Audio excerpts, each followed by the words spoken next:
When we are planning a trip, our favorite way to book local experiences is through Viator. We've saved up to 50% on popular tours and experiences by booking with Viator, and so can you. Viator is one site with 300,000 plus travel experiences. We like using Viator because of the free cancellation policy. Plans may change, so you can receive a full refund if you cancel at least 24 hours in advance of most experiences. Book your spot now and pay later with a Reserve Now, Pay Later feature. And of course, before booking, we always read the trusted reviews.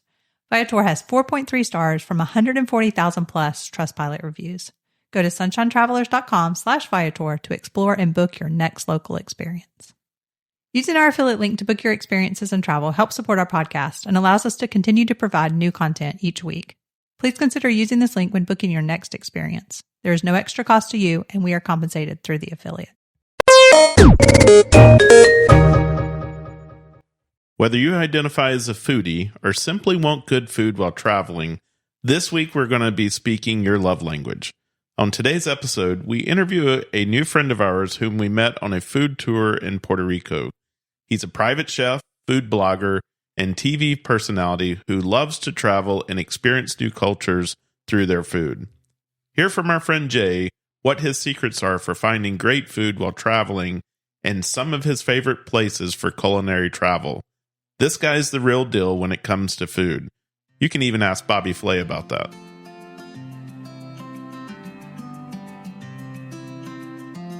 I'm Scott.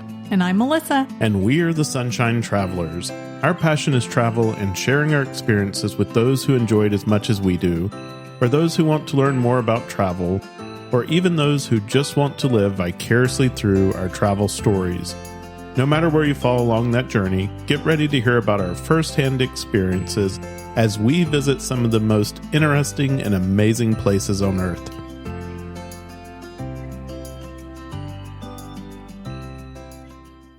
One thing that everyone has to do when they are traveling is eat.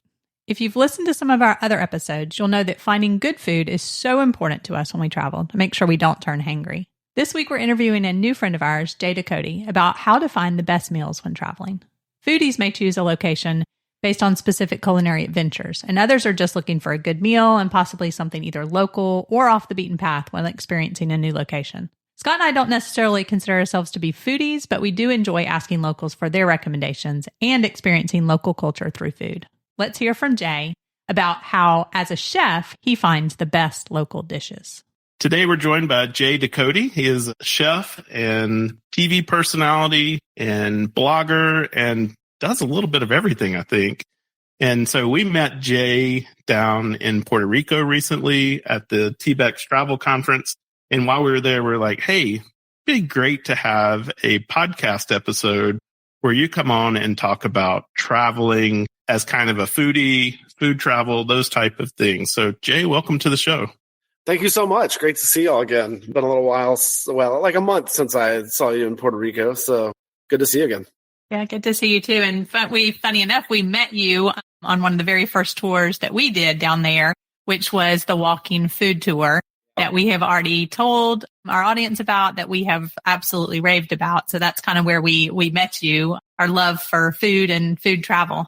Yeah, absolutely. That was a walking tour of Old San Juan that was food focused, which really was a great way to just kind of get started in Puerto Rico. And that was like the second day I was on the island.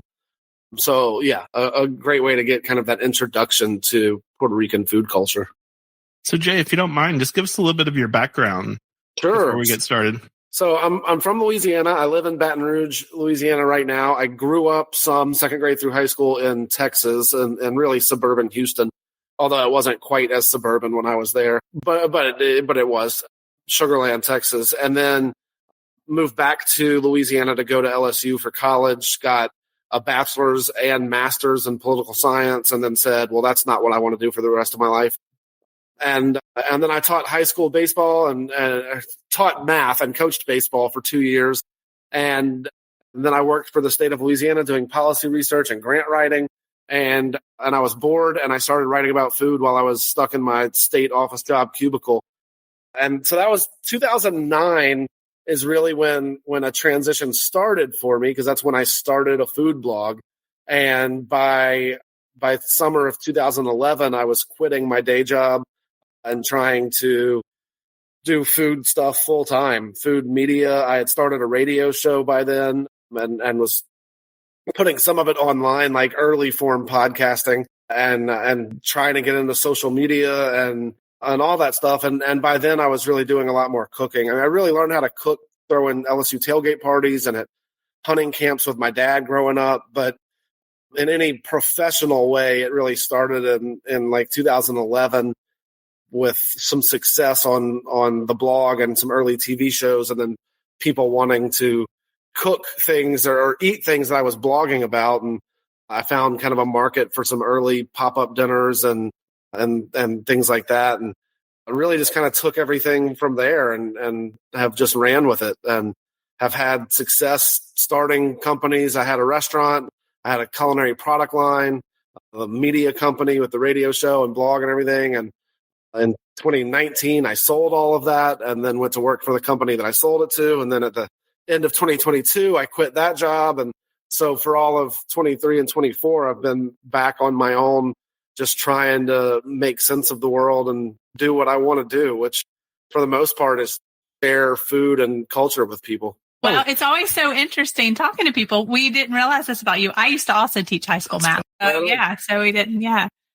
And so, yeah, just kind of following passions. And of course, ours is travel, more in general. But yeah. Now, you have a story that you tell about being the freshman, I guess, and then throwing these tailgate parties. You want to just share a snippet of that, how you kind of got thrown into that? Sure. I got to LSU in the fall of '99, and of course, LSU football and tailgating and all that's a big thing here. And I got to my first tailgate party my freshman year, and my cousin Travis handed me our grandfather's old barbecue utensils that he had brought out to just like an old Weber grill.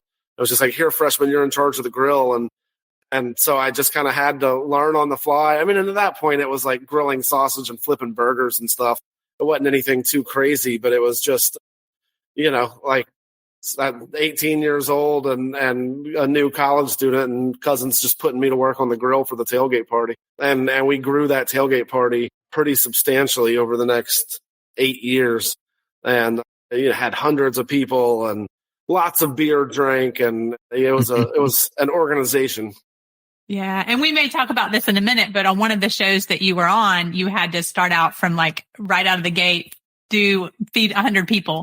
And the other competitors were like, oh, I can't do this. And you were like, piece of cake. I do this. I've done this on even a bigger scale. So that's awesome. Absolutely. Yeah.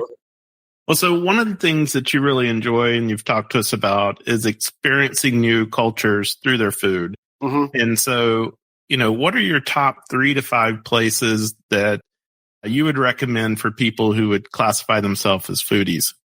Yeah, so I definitely love to travel through my taste buds and just get out there and explore.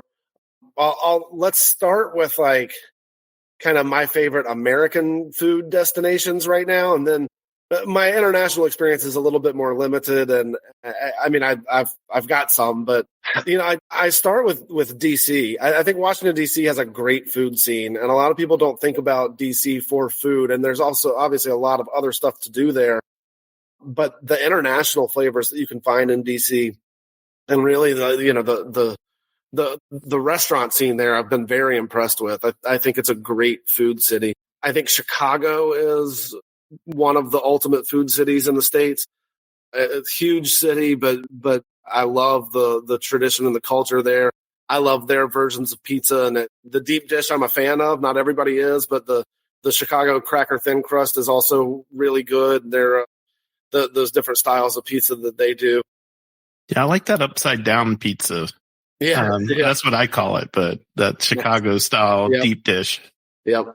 It's almost more like a pie, but I love it. And I think it's fantastic. Third, I have the Austin, Texas area, the Texas Hill Country and Austin. That's my favorite barbecue scene in the country. I mean, if anybody wants to argue for Kansas City or Memphis or the Carolinas or wherever, argue it all you want. I think Central Texas is my favorite barbecue scene in the country. My favorite style of barbecue is Texas and Texas brisket and beef ribs, to be specific. I will fully admit that other places might do Other places definitely do whole hog or pulled pork better. Maybe, I would say, generally speaking, pork ribs, other places as well, although I've had some really good ones in Texas. But brisket is king to me, and that's where you find the best, I think. I was going to say, we'll stay away from that religious debate of, beef or pork for barbecue. Yeah, I'm a beef guy. Barbecue wise, I'm of course a pork guy too. But I'll say this: pork in Puerto Rico put, in my mind, the Carolinas to shame. It's crazy. That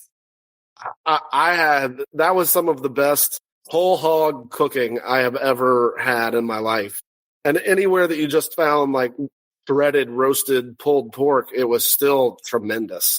So yeah, I think the Carolinas are kind of, they're not dead to me, but like I'm never gonna fight for them. Some people can come after me, I understand, but like if you're talking whole hog, Puerto Rico is better than the Carolinas. So really, what are the Carolinas doing for me? It's still good. You can still find great food there for sure. New York, I think, has to be on any list of foodie cities in America. Just from cheap slices and hot dogs on the street to the fine dining restaurants of New York. I think any foodie should really go spend some time there, and you don't have to go to the top end Michelin star restaurants.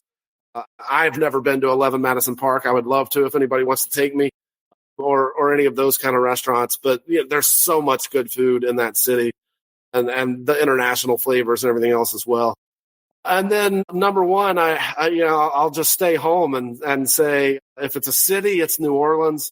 But I would also really encourage people to check out the rest of South Louisiana and actually get into Cajun country and go to the gas station, boudin and crackling places and get more Louisiana flavor than just the city of New Orleans. I think similarly, like I got a lot of San Juan in Puerto Rico, but I'm really glad I got to travel around the island and experience different foods and different places, different people. And I kind of think that's the same in Louisiana. Like it'd be like going to Puerto Rico and only spending time in San Juan when you have all that other area and cultures and people to explore. Louisiana's kind of like that. If you've only ever been to New Orleans, make another trip to Louisiana and spend some time in New Orleans, and then go check out a lot of the other parts of South Louisiana. Yeah, we'll have to schedule the Jay food tour. Yeah, for sure. We actually, funny enough, only went to New Orleans for the first time. I'd been years ago when I was a kid, so that didn't really count. Yeah. But October of last year, that was our first opportunity to do that, surprisingly. So let me ask you this, because there's famous places in New Orleans. Sure. But what tops your list? Like, what are just a couple that just come to mind? Must do. Yeah. The restaurant I've been to most recently in New Orleans that I was super impressed with was a spot called Palm and Pine. Just a tremendous little hole-in-the-wall restaurant, but putting out some spectacular food. I really like that place. Let's see. I think Isaac Toops, who was on Top Chef, he's got a spot called Toops Meatery, not mead. And it's a really cool spot. Another Top Chef alum, Nina Compton, has a restaurant that's like her Caribbean flavored restaurant, Compare La Pen. And that's a really good one. La Petite Grocery, another really good spot. And then there's so many, you don't have to do fine dining for every meal in New Orleans. Like, go grab a po' boy at Domalice's or Parkway or one of those spots. Get a muffaletta. Find an oyster bar and just belly up to it. Just get a plate of red beans and rice somewhere with a fried pork chop or something. And you don't have to seek out all of the best restaurants to necessarily even get the best food experience. Like, some of it's just going to be a sandwich or rice and beans. Yeah, when we were in Puerto Rico, you guys talked about hotel where you went to and had the charbroiled oysters. Mm-hmm. Yes. Yeah, it's probably at like a Drago's or something. Yes, I think that's exactly what it is. Yeah. One of the big hotels right along the river has a Drago's in it. Yeah. Those are good. I love char-grilled oysters. If you're truly in the French Quarter, there's a Acme Oyster House, but right around the corner from there's another little oyster spot. that I like even more. But that's right on Bourbon. Just off Bourbon, there's a little bar called Aaron Rose, the Aaron Rose Bar. It's like a kind of a little Irish pub. And in the back of that, there's a spot called Killer Po' Boys, and they make some really good sandwiches. And that's just like right off Bourbon Street. You can kind of step off, get like, wipe the Bourbon Street off of you and step into a cool little bar right there. Oh, nice. And we thought we had a lot of places, and I don't think we hit on any of those, which is interesting. Mm-hmm. So, best beignets in New Orleans? I've certainly had Café du Monde more than anywhere else, and I do think while it is while it is very touristy, I don't think it's a tourist trap. I think it's touristy for a reason. Their prices have stayed super reasonable. They just crank out beignets and powdered sugar and cafe au lait. But I think that's just like an experience you should have when you're around. But there's other places. If you're not in the French Quarter, there's other spots to go. We laugh because the ground there at Café du Monde is just absolutely covered in powdered sugar. Yep, absolutely.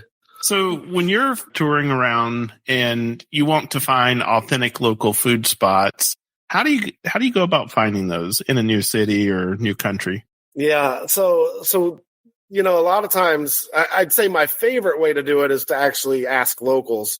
A lot of times you just have to get somewhere and start sitting at a bar or striking up conversations with people to get those local recommendations. But I do a lot of that. The way that I truly do it is usually map based.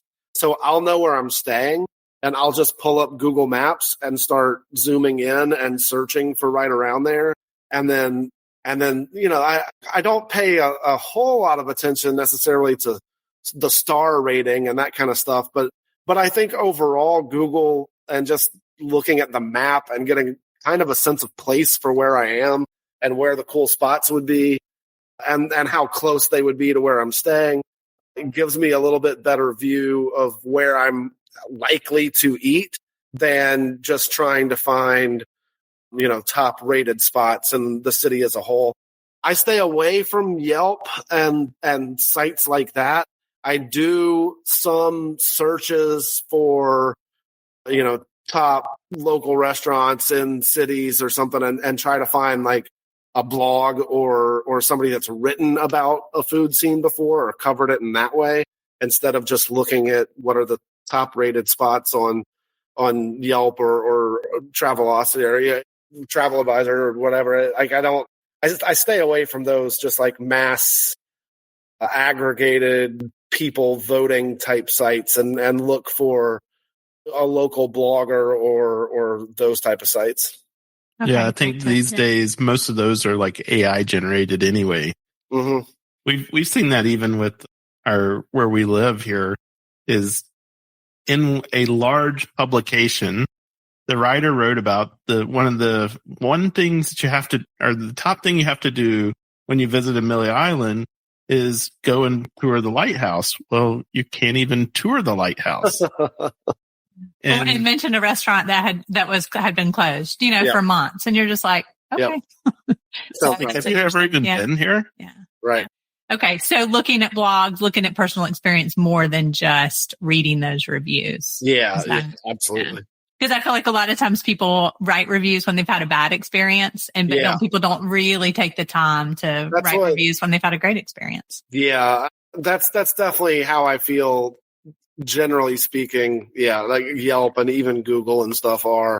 It's like it's people that want to go somewhere to complain more than it is the people that had great experiences. And I think as long as you know that and you're reading reviews and you understand the type of people that are writing most of those reviews, you know to take it all with a little bit of a grain of salt. But still, I just don't even really go to those sites to start searching. I don't really support those sites. Essentially, I try to discover things on my own a little bit more. I try not to plan too much out. I'm not one of those people that does a whole lot of planned dining. Some meals, some cities, some places, sure, I'll make a reservation or do something. But generally speaking, I like to get somewhere and then figure out where I'm going to go.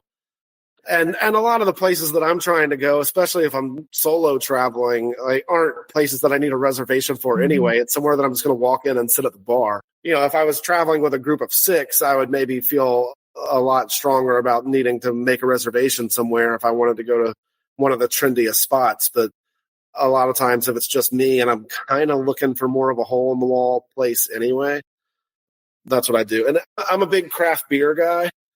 So I use breweries as one of my starting points a lot of places, a hangout spot, a place to just go grab a beer and talk to whoever's pouring beers in the tap room about where their favorite spots in the area are, what they would walk to, or where they hang out when they're not at the brewery.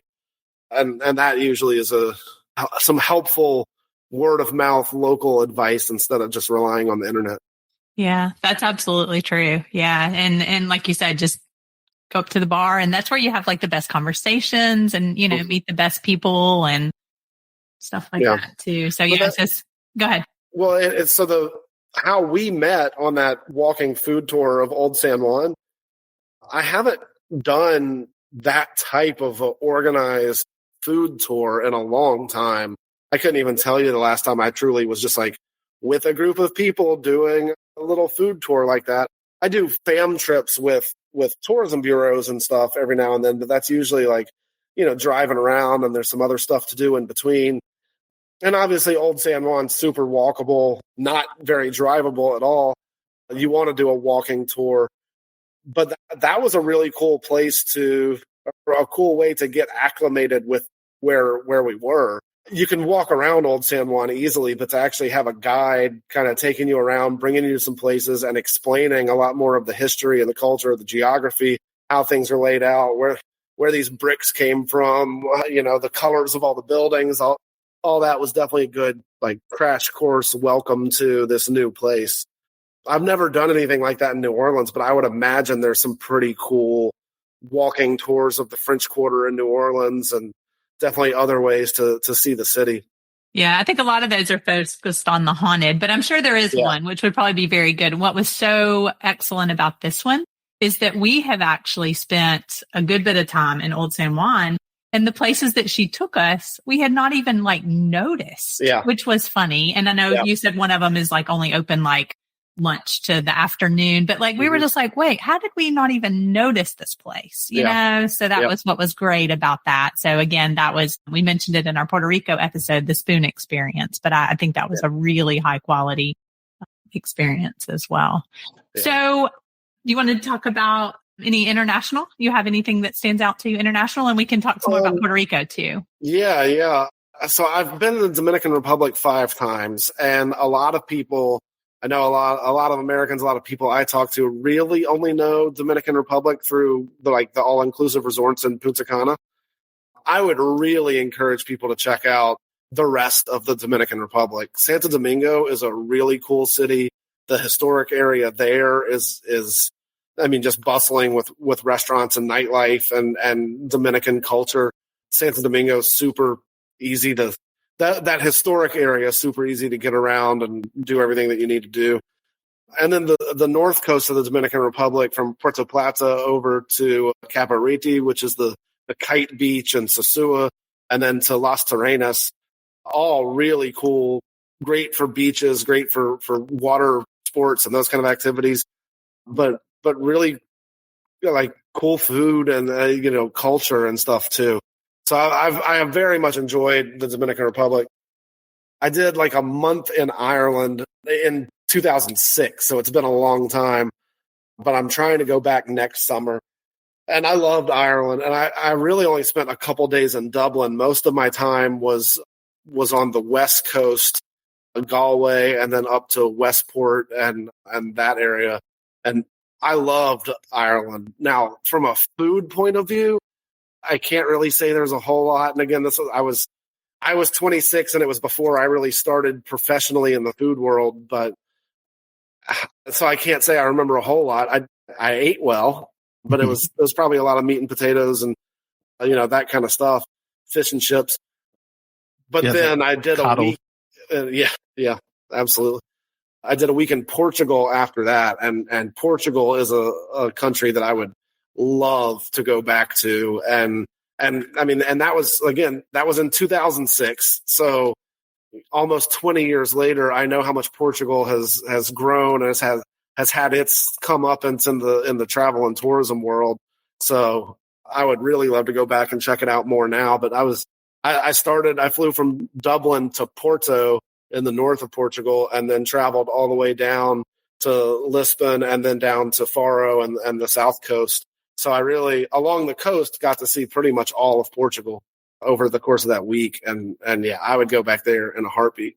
Nice. Yeah. And I definitely think the food scene there, like you can really find some good things. And even in some like smaller places, we have spent on 2 different occasions some time in a town called Keshkesh, which is near Sintra, because he was there for work. And they, at the kind of the top of this hill, all the streets are painted really cool. And they just have some really cool spots and restaurants that I got to check out while he was like busy doing other things. One place that's just called Mules and Gin, just mussels and just gin.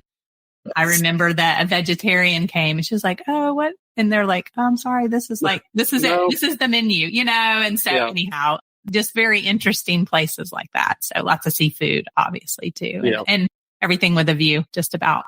I did Belgium and the Netherlands as well. I would love to go back to both Brussels and Bruges. Bruges is just a fascinating city. It feels so small when you're in the old city part of it, but I mean, just such a cool area. It was so different than anywhere else I had been. And then Brussels is, a big city, but still so much history there. And walking around the town squares and stuff like that, and all the different restaurants, just incredible places. And a lot of people think of Brussels, I would say chocolate and waffles. What else stands out? So that's probably my favorite place I've ever been. It was a spot in Bruges, and I have no idea what the restaurant was called, but for mussels and fries, but mules and frites. But that was just outstanding. Obviously, the beer culture in Belgium is fantastic. What else did I eat there? I had a place where I ate. It was pancakes, not waffles. It was Belgian pancakes that were. I mean, it was almost like a French crepe, and then they were big and fairly flat, and then kind of folded up, but with all the powdered sugar and everything. I mean, they were delicious. But it was like they called it like panokaken or something. Like it was pancakes. Yeah. So in France, as we've been watching the Olympics the last couple of weeks, under the Eiffel Tower, there was a bunch of little stands where you could get crepes with Nutella and strawberries and stuff like that. Yeah. And those were some of the best, but it's like you took one bite and the chocolate just started pouring out of it. Yeah. So circle back around to Puerto Rico and just ask you about a couple of experiences that you shared on social media that kind of jumped out at me. So first of all, you talked a little bit about the pork, but they have a place that's called the Pork Road. Yeah. The Pork Highway. Or the Pork Highway. That's right. The Pork Highway. It truly is just a road going off the main, more like interstate highway, just up into the mountains, kind of in the middle of the island, south of San Juan.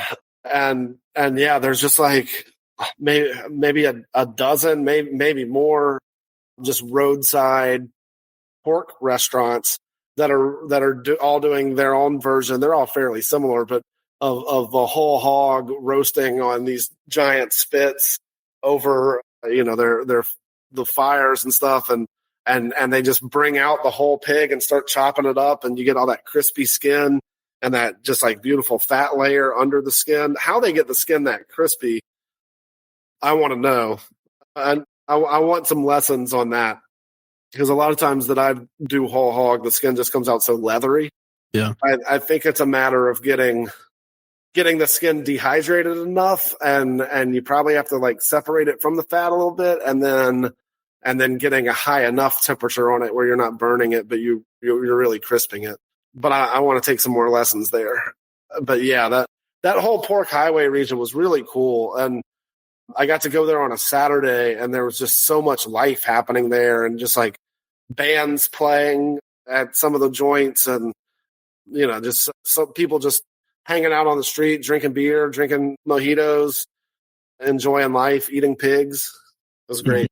And we went on a Saturday in a different direction, but I really feel like if you want to get the culture of Puerto Rico, like you said, go out on a Saturday when the local people are doing their thing, and you really get to experience that. We went to another town that had like little food stalls, and our tour guide was like, I know him and I know him and I know him, and you see the people doing that. Now, did you do the Pork Highway? Did you do that as a tour or on your own? I did. Okay. No, I was with a group for that.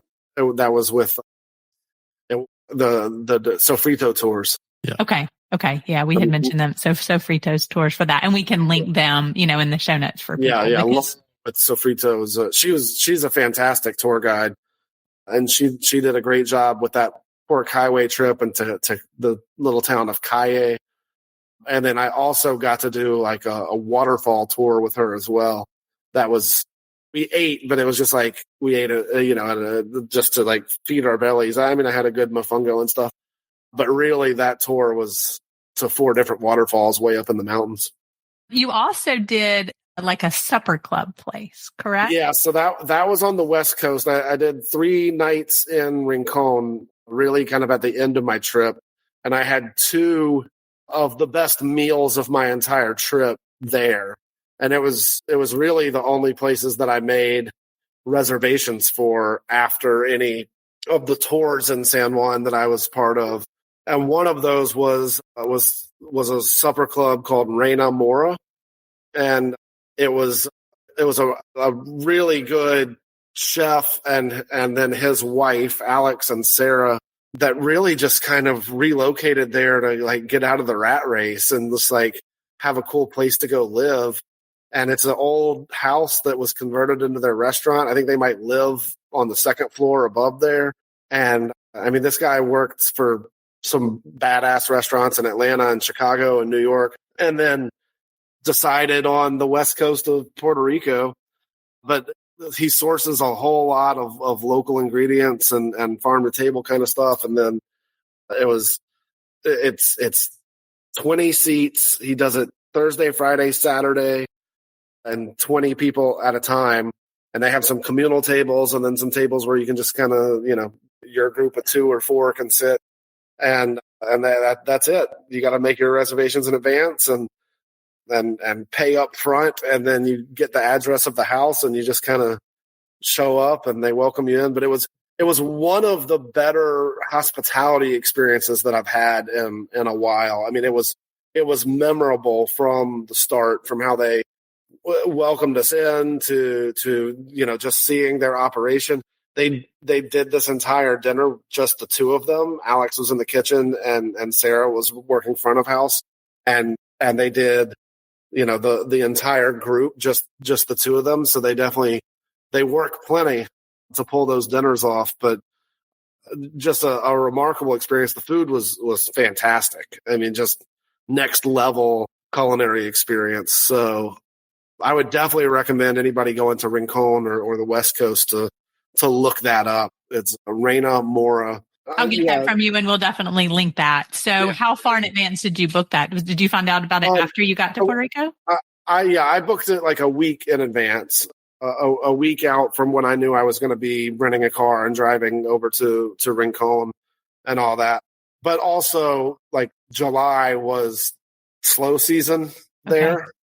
They are really, certainly in that part of the island, the busiest from the holidays through like April. Okay. And then it starts to slow down a little bit. And really like August, September, which of course is like peak hurricane season and peak hot, is really their slowest times. There's a lot of restaurants. I think they're taking off the month of September. I heard several other chefs and restaurants talking about closing down for a week or 2 or a month in the August, September timeframe. So okay, I would definitely suggest people just like probably not the best time to go to Puerto Rico for the food scene, or maybe not in any way, unless you just really don't want to be around any tourists at all. August and September are probably the worst months to go. But then also for my taste and that kind of stuff, their high season is the holidays through April. So that's also when I would not want to go necessarily. Because I mean, that's when they were saying they have waiting lists and they'll fill up, a month in advance and stuff at that time of year. So. Gotcha. We just love, unique experiences like that, right? That's just not something that you find everywhere. And so much of dining is more than just the food, right? Because you can have great food and you have a terrible experience and you're like, I'm never coming back to this place, right? So every piece of that experience makes it. Yeah. The hospitality was terrific. I mean, that's what I liked, that part of it so much more than a typical restaurant experience, because it was different. Like you still sat at a table, you still got waited on, still got fed, still there, somebody was making sure you're good.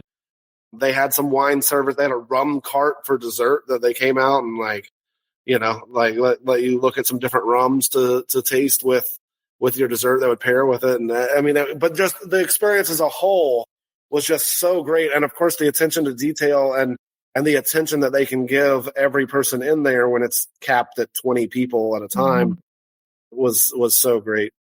You ever had anything that really surprised you that you learned about a culture through its food?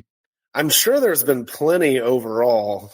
That I think what's really coming to mind right now with the time in Puerto Rico and the time that I have spent in the Dominican Republic is it has surprised me how much of those flavors and techniques that are present in Louisiana food.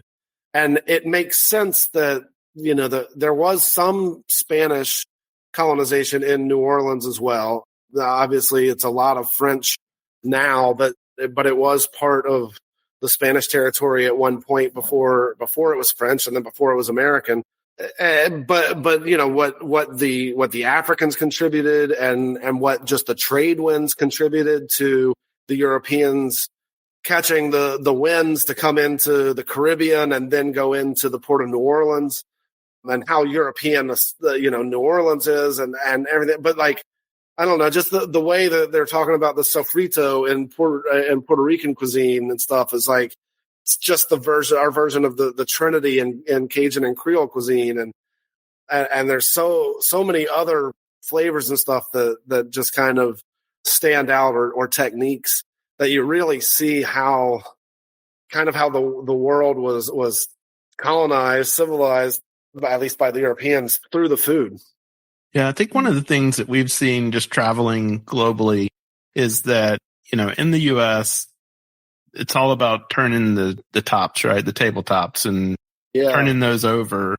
And outside of the U.S., it's more of a laid back culture where you sit back and you really enjoy the food. You enjoy the dinner. You enjoy the conversation. And it's all designed around that.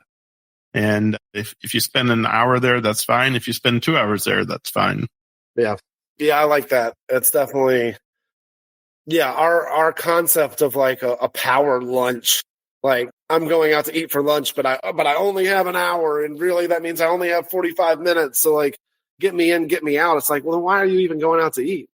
Yeah. What's the, I get it, but also I'm with you there that that's a very American thing and not what the rest of the world necessarily does. One of the coolest places that I've gotten to go, I say coolest, the most interesting it was Calcutta, India. And I got to go to India. I actually got the invite from the U.S. Department of State and the Indo-American Center and the U.S. Consulate in Calcutta. They were putting on a culinary entrepreneurship workshop with people that had started food companies, some restaurants, some organic teas, somebody that had created a biodegradable straw of some sort, but everything in the food and beverage world, entrepreneurs from Bangladesh, Sri Lanka, and Eastern India, and one guy from Nepal that was there. And I was one of the 2 Americans that got to go over there and help put on this culinary entrepreneurship workshop. And it was an incredible experience. The 3-day workshop was great. And just kind of getting to eat my way around that part of Calcutta and stuff and walk around. And I mean, that's it's a different world. That's the kind of travel that really opens your eyes, and you just say, I want to see more of the world because it's so different, and you don't realize how different it is to be in a place like that, until you're there. And then fortunately I had already booked it. I was just like, I'm not flying to India to put on a workshop for 3 days and then fly home. Like, and they said, like, basically they were paying for the flights and they were paying for those 3 nights in the hotel. And, but if I wanted to add on, like, they could fly me back whenever. It's just, like I'm on my own after the workshop or whatever. So yeah, I ended up adding 3 more days to the trip, and I had met some people through the workshop and stuff that were helping with that. Actually, a big time Calcutta, India food blogger, and I mean, she was just like, she was a who's who of the food scene there and knew every significant restaurateur and everything else. And so, yeah, I got to stay for 3 more days, and she just paraded me around the city and took me to some of the coolest spots, and from street food to fine dining to everything in between, and hit some of the touristy spots and stuff like that. But it was the food, Indian food in India, and also you just say Indian food, that's like saying American food. Well, and I was going to ask you, so tell like a few dishes like that just totally stand out, because we are guilty. We have some favorite Indian places that we like, but we like the same thing, right? Because it's one of those things where it's like, oh, if I get something different, then I'll be like, oh, I should have, I love this. So tell us what stood out from there. So there were some on the street little kati rolls, kati, like Kati, I believe, but it's almost like a even thinner naan, like with like chicken and onions and yogurt rolled up inside that bread, and then you just eat it almost like a fajita, but I mean, it tasted nothing like a Mexican fajita, but like that's how you would eat it, like a taquito. Yeah. Those are really good. We had the puri puri, which really just means like water, I think, but it's the water that it's like a spice and herb infused like liquid that they pour into this like little almost like fried rice paper cup. And I might not be getting that right at all, but the little cup holds the liquid, and then you just like pop it in your mouth and it all explodes. It was really good. But like the lady that I was with was just like, she was like, I want you to try that, but we got to be careful about where we go, because it's just on the side of the road places. But she was just like, but the problem is the stuff that's on the side of the road is just made with like tap water, and you need to be careful about the water. So yeah, the Dominican Republic, I'm always careful about the water. If you're in a nice hotel or resort, you're probably good, but just, street food and things like that. It was one thing I never really worried about it in Puerto Rico. I drank the tap water the whole time and was never concerned about.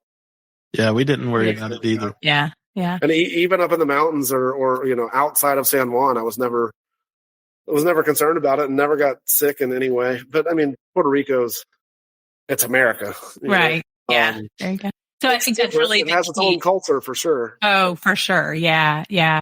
So I think in those places, like you're saying, Calcutta, like definitely finding somebody, right? And so you happened upon somebody who could take you, or some kind of food tour, and then saying, hey, we needed to eat at these places. Scott's been to India several times, and that's kind of what he's said, is they've been very careful about, the places they go and how the food is prepared, but you do want to try to have that experience. So trying to find somebody who can, find those places for you and say, no, you really need to try this, because you wouldn't know, right, to order. I would have been pretty lost in Calcutta without a guide there. I don't know what I would have done if I would have just truly been on my own for 3 days, staying at the hotel that I was at. But like, I don't know. She had a driver that took us all around, and I got to see way more of it and everything else. I would not want to drive there. No. I mean, the traffic patterns and What pattern? yeah, exactly. The lack thereof, and just the sheer volume of vehicles on the road and pedestrians and people on bikes and everything else. It's just, ooh, I'm glad she had a driver that was taking us around. But Yeah, man, I mean, just like such an eye-opening place to be, and for the food as well. I had multiple curry dishes that were all really good. I went to one spot.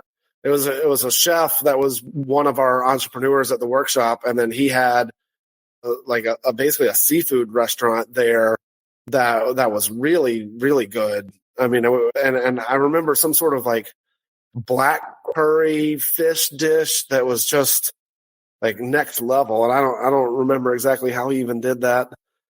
And then I got to go to some markets. I love checking out like farmers markets or just the city's market, right? Whenever you're someplace new or especially in a different country. So got to walk around the market with a chef, and then we went to his restaurant that night. That was just fantastic. And you see like there's similarities with a lot of stuff and with a lot of, I mean, even the Indian food here, but there's different herbs all over the world that it's like, yeah, this is like cilantro. So the American version would just use cilantro, but like that's not actually the herb that's being used. Or there's multiple versions of that in India that it was just like, it's kind of like a watercress or something, but it's not. It's something completely different. So we were talking about that. We actually had Indian the other night for dinner. And just even the spice that they use, the heat that they're getting from something is totally different than what you would find in like a Mexico, for example. Yep. It's a different type of heat. For sure. So I'm curious, you mentioned about wanting to figure out how to cook that whole hog and try to get that crisp. Are there other things that you have picked up along the way that you've said, oh, I want to try to recreate that? Yeah, I mean, that happens a lot when I travel. Now, how much I actually do that is, a little bit different story. There's certainly some flavor profiles, some flavor combinations, some techniques that I've picked up from different travels around the world or even around the country.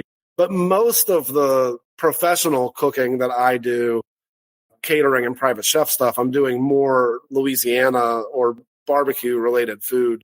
So I don't get to show that stuff off too much, but there usually is some hint of something that I learned. And I haven't tried to cook anything Puerto Rican since I've been back, but I will at some point. And I really want to do a little bit more research into the sofrito and then how they kind of use that in everything. But it seemed like it was different everywhere. It's almost just like, well, how'd your mom make it? Which is a very like Cajun way of looking at it too. Like, and I mean, it's also something I would say anytime you're traveling, and maybe just like around the States, generally speaking, not as big of a deal, but still some places it's gotta be like, try to find a way to actually eat like a home cooked meal and not a restaurant meal. In Louisiana, like we don't eat jambalaya at restaurants. You can find restaurants that have it because, especially in New Orleans or places that it's trendy. Gumbo you find in restaurants all the time, but it's just like a soup to get you started or something. But like when you eat gumbo at your grandma's house, it's the meal, and like she's got a pot of gumbo on. Jambalaya is like a festival food, a tailgate food, a party food. It's our version of just like feed the masses. Locals don't really go order that at restaurants. But the best version, any of those things that you're going to find, is the one at somebody's house, not necessarily at a restaurant. So I think that's one of the cooler things. I've gotten that sort of experience, the stewed chicken and rice and beans and plantains in the Dominican Republic from, like an actual Dominican lady's house. And you just have to, you can't always find something like that. You kind of have to be somewhere enough to network or find, a way to get invited to something like that. It's way easier said than done. And I think that real memorable Dominican meal that I had was more part of wasn't a tour necessarily, but it was I was with a group, and there was a local as part of the group that lined that up. So, but yeah, look for stuff like that. Okay. Sounds good. And I think, like you said, besides asking, a lot of times doing tours, right? And then if you have that tour guide, then, even depend whatever you're doing, they're going to take you to those places that they would go to. And then you can say, hey, come eat with me, if that wasn't part of the plan, or what would you order, and I think that's how you kind of stretch your food, comfort zone too. We did that in Jamaica. We did in Jamaica. We had our tour guide that we were with today. We asked him, said, where would you go to eat? And then when we got there, we're like, hey, come eat with us. And so then, he was like, well, this is what I would order. And nice. So that's a good way to do it. One of the other really cool experiences that I had in Puerto Rico was a farm tour, and then they fed us on the farm. It was a spot called Finca La Zafra, and they're definitely like getting into ecotourism kind of stuff, and clearly had kind of built something out to be doing a lot more of that kind of stuff. But it was, we had a group, but it was like 6 of us, and we did a farm tour that really lasted like 2 hours, and then they brought us to a little pavilion in the middle of the farm, and they were cooking for us, just like outdoor cooking over like wood fires, and making just like truly a homemade meal for us there. And that was one of the more memorable meals that I had, because it wasn't a restaurant meal. Mm-hmm. It was at a farm, and there was a kind of a commercialized thing, but it felt super natural and just kind of easy going, and it was definitely home cooking. Have you done ever any cooking classes when you've traveled? When I've traveled, I've definitely done some around here. I've taught a fair amount of cooking classes. I don't know that I've ever really done any when I've traveled anywhere fun and unique for food. Okay. No. I was just curious. So when you've taught them, have they been for tours or for travelers, or just? No, it's more been for locals. Okay. Here in Baton Rouge. That's definitely what I've done more of, not as a tourism thing. Okay. Because we have done, just you talking about the farm tour, we've done a couple in Mexico, on both coasts of Mexico, basically. You couldn't go eat there, but then we're spending all day or half the day like cooking the food, and then we get to sit down, and if you need a table and eat. And so then that way you have, a more local experience. So yeah, that makes sense. So let's shift gears just a little bit.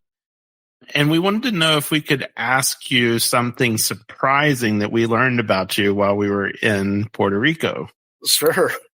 So tell us a little bit about, what was it like to beat Bobby Flay?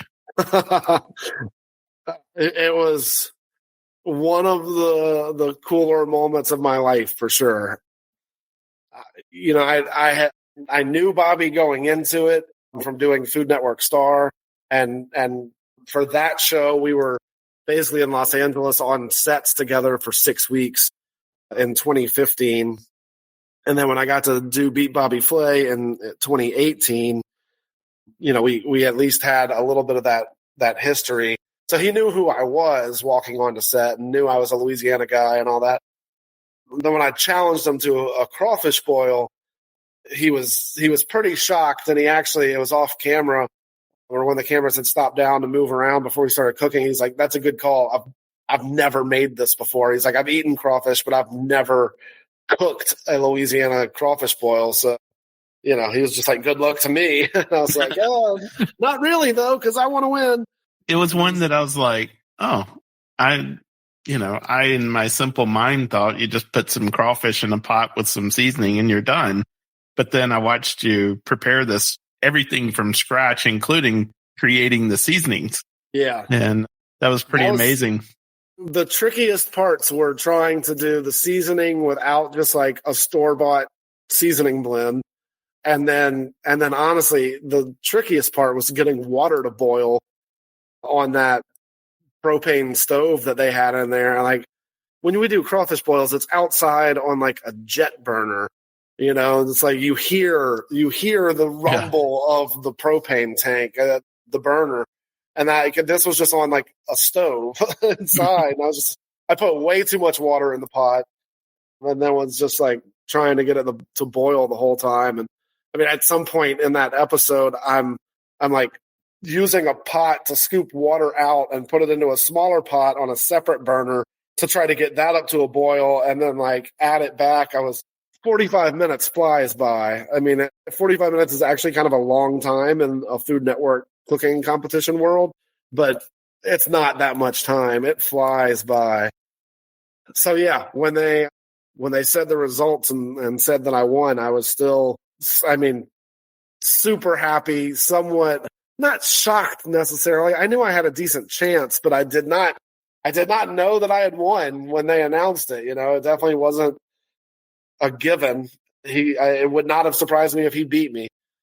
He's super, super talented and good at what he does, and that's his kitchen, and he cooks in there all the time, and he wins like 75% of those episodes. Mm-hmm. So, we have watched that quite a bit, and so that was why, when I ran across that, I'm like, what? You've got to be kidding. This is amazing, because we've watched quite it's actually it's one of my favorite shows to watch on the airplane, because they're little short episodes and you can get them in on a short flight. So that was really cool. So anybody that wants to go check this out, it's Food Network Star season 11, where Jay was runner up on that.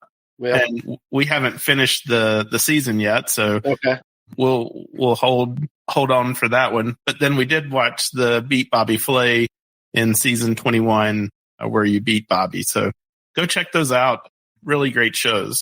And on that is, where could people find you if they want to follow along with your journey? Yeah, so the website is my name, jayducote.com, JAYDUCOTE. And then from the website, it's got links to every social media channel and YouTube and all that. I want to start posting more YouTube stuff again. There's a lot of cooking videos and stuff like that on there now, but I haven't posted a whole lot recently. My Instagram is really my main platform, just the Jay Ducote Instagram. I've got a Jay Ducote travel account and some other stuff out there too, but just the Jay Ducote account that's really probably my number one platform, followed by the Jay Ducote Facebook page, and then I'm on TikTok and Snapchat and X and all those other ones as well. But I use Instagram and Facebook way more. And if anybody was following along on our social media, where Melissa went to buy the hat in Old San Juan, it was Jay that influenced her to go there and experience that, and having a hat customized in that shop. Yeah. And Jay, we'll link all these to your website and all that, so people can find you. Great. I love that hat shop. I'm really glad that I found that. I knew going to Puerto Rico that I wanted to buy a hat. The last time I was in the Dominican Republic, I looked for a Panama hat and couldn't find anything other than just like gift store BS. And I was just like, this isn't what I'm looking for. I don't want to pay $30 or $40 for a hat from a gift shop that really is garbage by the time I get home.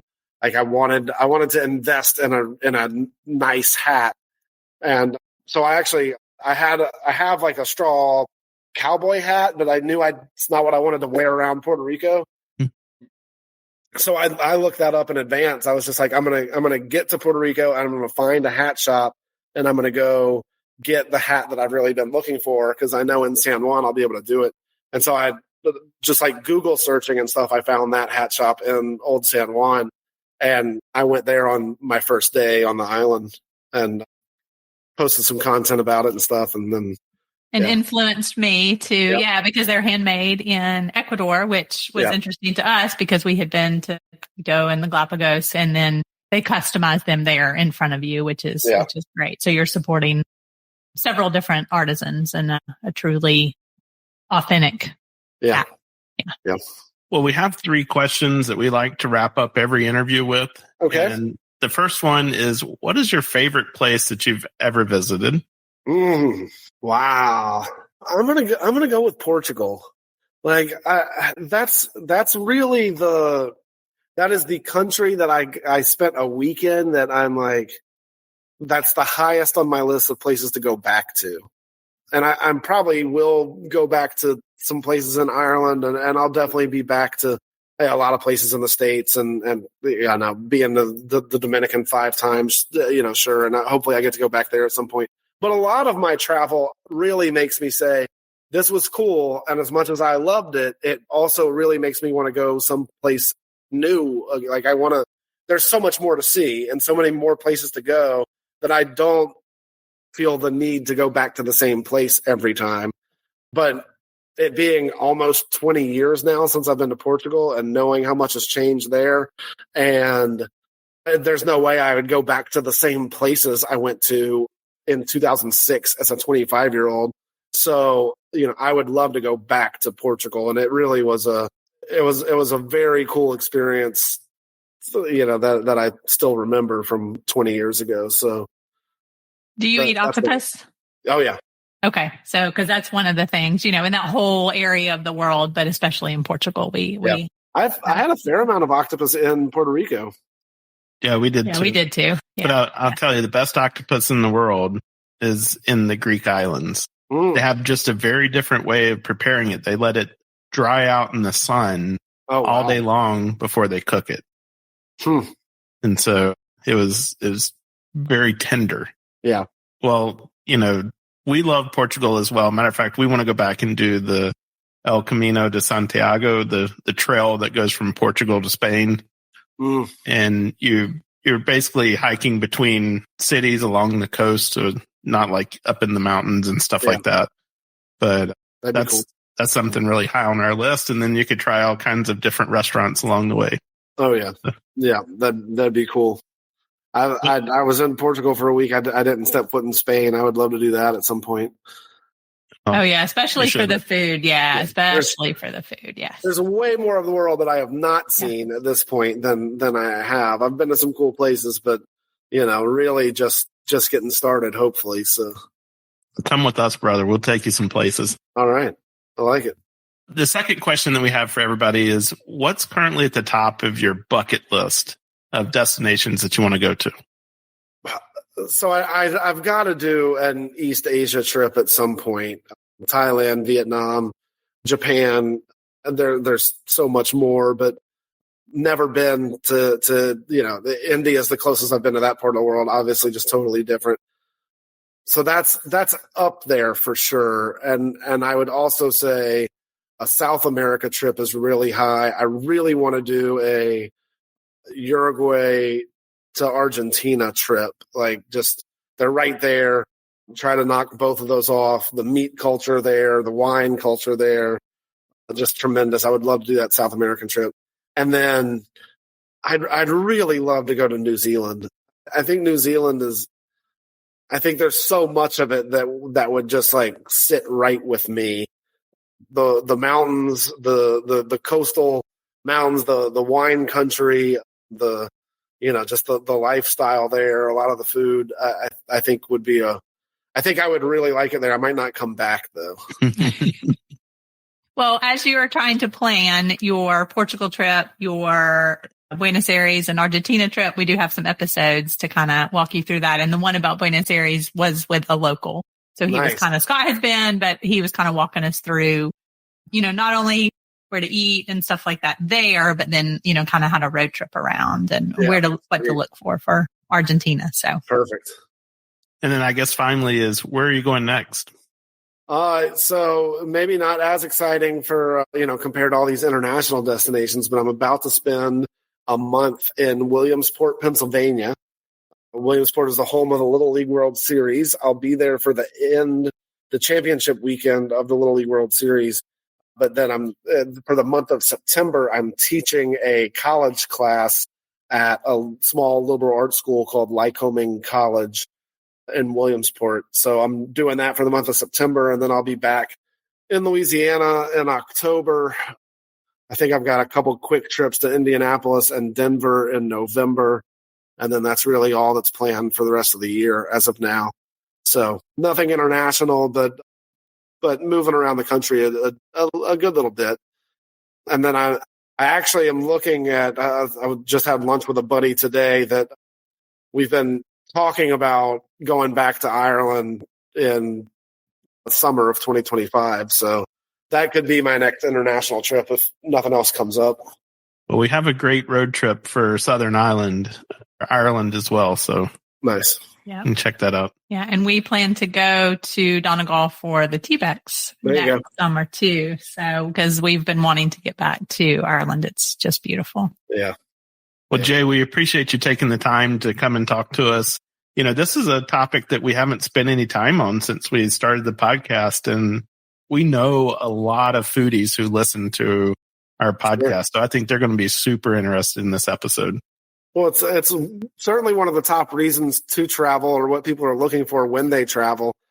You know, maybe a lot of people are picking destinations based on other cultures or historical landmarks or tourist attractions, but you're still going to eat when you're there. So I definitely think culinary travels, it's a big part of it all. Well, I like your attitude towards that, is just go and try the local food. Mm-hmm. It doesn't have to be the Michelin star restaurants. Yeah.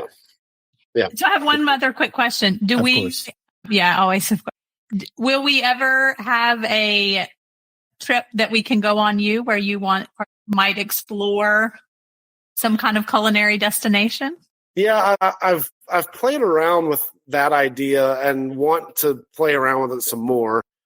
I haven't had any immediate success booking some stuff like that. I have had, more just like private trips or people that have, asked me to help plan something, but I didn't get to go, or, something along those lines.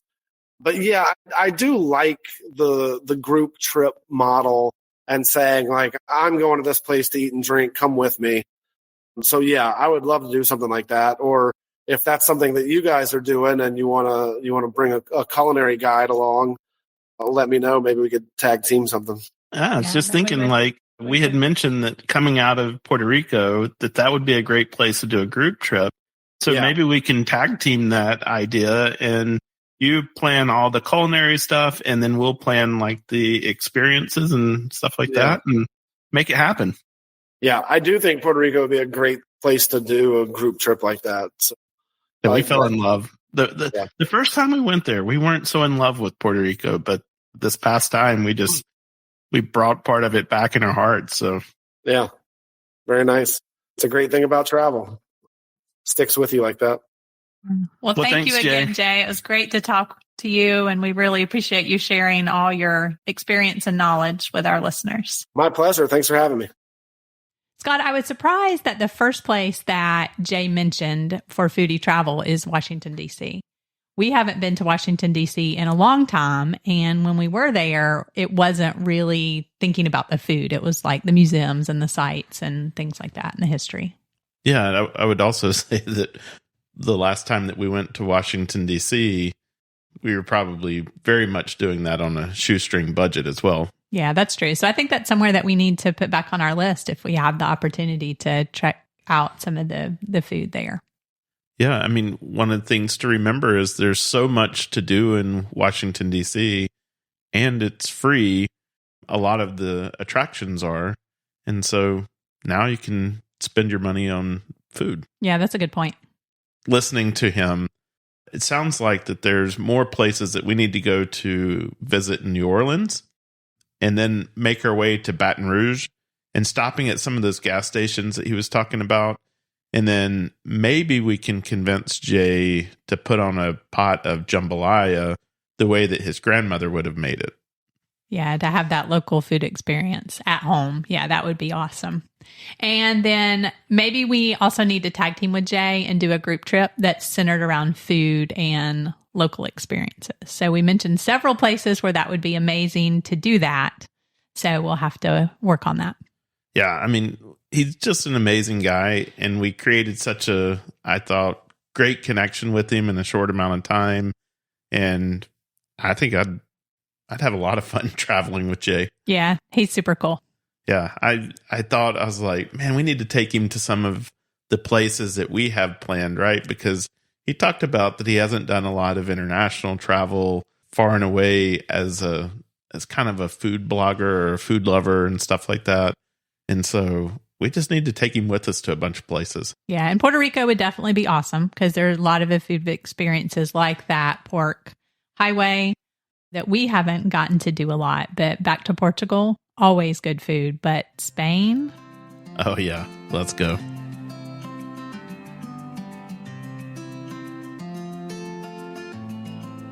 We met Jay on the Spoon Experience food tour in Puerto Rico, but we had the chance to spend time with him throughout the week while we were at TBEC's travel conference. I knew quickly that we were going to want to have him on the show and come talk to us about culinary experiences while traveling. But we want to hear from you on what are your go-to tips on how to find the best food while you're traveling.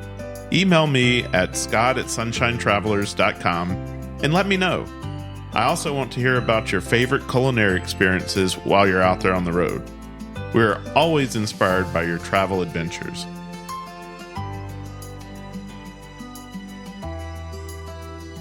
We hope you enjoyed this episode and found some inspiration to help you with your travel journeys.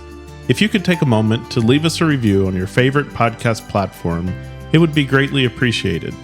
Your 5-star reviews help us get discovered by others and possibly featured on your favorite platform. Don't forget to follow or subscribe to our podcast to get notified of new episodes as they are released. You can also find us on Instagram and Facebook at Sunshine Travelers Podcast. Remember that as travelers with one L, most importantly, please share it with your friends to help them catch the travel bug. You never know, they may become your greatest travel companion.